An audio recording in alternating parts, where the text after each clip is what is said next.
Year 2024 మూడవ త్రైమాసిక ఫలితాల తర్వాత పెద్ద ప్రైవేట్ బ్యాంకుల ఆర్థిక స్థితి బాగానే అనిపించొచ్చు. చాలా బ్యాంక్ ఫలితాలు కొంత స్థాయిలో అంచనాల కంటే తక్కువగా ఉంటాయి లేదా కొన్ని ఇతర ముఖ్యమైన సవాళ్లను ఎదుర్కొంటాయి. మొత్తం డిపాజిట్లలో కరెంట్ అకౌంట్, సేవింగ్స్ అకౌంట్ నిష్పత్తి తగ్గిన, నికర వడ్డీ మార్జిన్లు తగ్గడం లేదా రుణాలతో పోలిస్తే నెమ్మదిగా డిపాజిట్ వృద్ధి అయినా ప్రశ్న తలెత్తుతుంది. ఎందుకు మందగమనం ఉంది? అటువంటి పరిస్థితుల్లో త్రైమాసిక ఫలితాల తర్వాత ప్రైవేట్ బ్యాంకులు తమ వ్యూహాలను ఎలా రూపొందించుకోవాలి? దీని గురించి తెలుసుకుందాం. దేశంలోని అతిపెద్ద ప్రైవేట్ బ్యాంక్ హెచ్డిఎఫ్సి బ్యాంక్ ఫలితాలను అనుసరించి ప్రైవేట్ బ్యాంకులు చాలా ఆందోళనకరమైన పరిస్థితిలో ఉన్నాయి.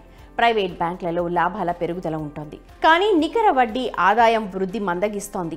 ఎన్ఐఐ అనేది ఇచ్చిన రుణాలపై పొందిన వడ్డీ, డిపాజిట్లపై చేసిన చెల్లింపుల మధ్య వ్యత్యాసం, అనగా నికర వడ్డీ ఆదాయంలో వృద్ధి విశ్లేషకుల అంచనాల కంటే తక్కువగా ఉంది. లాభ వృద్ధి కూడా ప్రభావితం చేస్తుంది. దీనికి సమాధానం బ్యాంకులకు తగ్గుతోన్న కాసా నిష్పత్తిలో కనుగొనొచ్చు. కాసా అనేది కరెంట్, సేవింగ్స్ ఖాతాల నుండి వచ్చే మొత్తం డిపాజిట్ల భాగాన్ని సూచిస్తుంది. బ్యాంకుల కోసం ఫిక్స్డ్ డిపాజిట్లు లేదా ఇతర ఫామ్లతో పోలిస్తే కాసా ద్వారా డిపాజిట్లు చౌకగా ఉంటాయి. ఎందుకంటే బ్యాంకులు కరెంట్ ఖాతాలో ఉంచిన మొత్తానికి వడ్డీని చెల్లించిన అవసరం లేదు.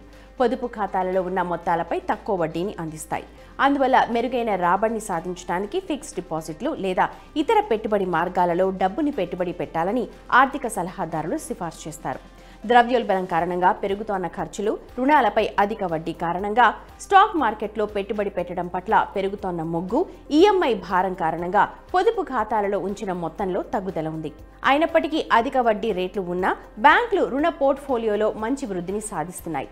రుణ వృద్ధి రేటుతో సరిపోలడానికి లేదా సులభంగా రుణాలను అందించడానికి బ్యాంకులకు కనీసం 3 లేదా 4% అధిక డిపాజిట్ వృద్ధి అవసరం. అయితే ప్రస్తుతం డిపాజిట్ వృద్ధి రుణ వృద్ధి కంటే వెనుకబడి ఉంది.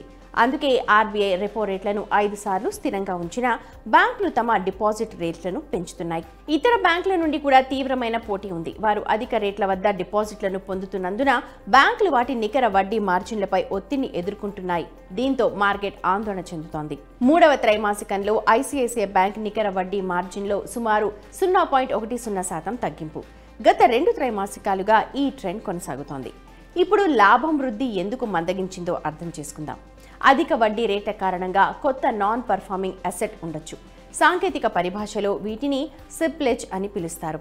ఒత్తిడికి గురైన రుణాల కోసం బ్యాంకింగ్ రెగ్యులేటర్ ఆర్బీఐ ఈ త్రైమాసిక ఫలితాల్లో ప్రతిబింబించే విధంగా బ్యాంకులు అధిక కేటాయింపులు చేయాల్సి ఉంటుందని ఆదేశిస్తోంది. ప్రైవేట్ బ్యాంకులు మూడవ త్రైమాసిక ఫలితాల్లో మంచి ఫలితాలే ప్రదర్శించాయి, కానీ ఇది 1 లేదా 2 త్రైమాసికాలకే పరిమితమైంది. ముఖ్యంగా హెచ్డిఎఫ్సి బ్యాంక్ ఫలితాల తర్వాత బ్యాంక్ మూసివేయబోతున్నట్లుగా మార్కెట్ ఆందోళన చెందుతోంది. పెట్టుబడిదారులు బ్యాంకులపై దీర్ఘకాలిక దృక్పథాన్ని కలిగి ఉండాలి. హెచ్డిఎఫ్సి బ్యాంక్ 1.5 లేదా 2 సంవత్సరాల నుండి మంచి పెట్టుబడి అవకాశాన్ని అందిస్తోంది. అందువల్ల పెట్టుబడిదారులు క్రమంగా షేర్లను కొనుగోలు చేయడం ప్రారంభించాలి. ఇప్పుడు బ్యాంకులలో ప్రొవిజన్లు పెంచడం, నికర వడ్డీ మార్జిన్లు తగ్గించడం అనే ట్రెండ్ ఎంతకాలం కొనసాగుతుందనేది పెద్ద ప్రశ్న. ఇప్పుడు ప్రైవేట్ బ్యాంకుల కోసం వ్యూహాన్ని ఎలా సిద్ధం చేయాలి? కాబట్టి రాజేష్ అగర్వాల్ ప్రకారం వచ్చే 1 లేదా 2 త్రైమాసికాల్లో ఎన్ఐఎంలలో క్షీణత ఆగిపోతుంది. రాబోయే 4 నెలల్లో ఆర్బీఐ రెపో రేట్లో తగ్గింపు ఉంటుందని అంచనా వేయొచ్చు. రాబోయే 1.5 లేదా 2 సంవత్సరాల కోణంలో హెచ్డిఎఫ్సి బ్యాంక్, కోటక్ బ్యాంక్లో పెట్టుబడులు పెట్టొచ్చు. ఈ 2 షేర్లలో కనీసం 15% కాంపౌండ్ యాన్యువల్ గ్రోత్ రేట్ ఉండవచ్చని అంచనా. గత 1 లేదా 2 త్రైమాసికాలుగా డిపాజిట్లను సేకరించడం, ఎన్ఐఎంలను నిర్వహించడం బ్యాంకులకు చాలా సవాల్గా ఉంది. అయితే శుభవార్త ఏంటంటే ఈ ట్రెండ్ ఎక్కువ కాలం కొనసాగకపోవచ్చు. అందువల్ల ఫలితాల తర్వాత షేర్ల క్షీణతను పరిగణలోకి తీసుకుని ఎంచుకున్న ప్రైవేట్ బ్యాంకులలో దీర్ఘకాలిక దృష్టితో క్రమంగా కొనుగోలు విధానాన్ని ప్రారంభించవచ్చు.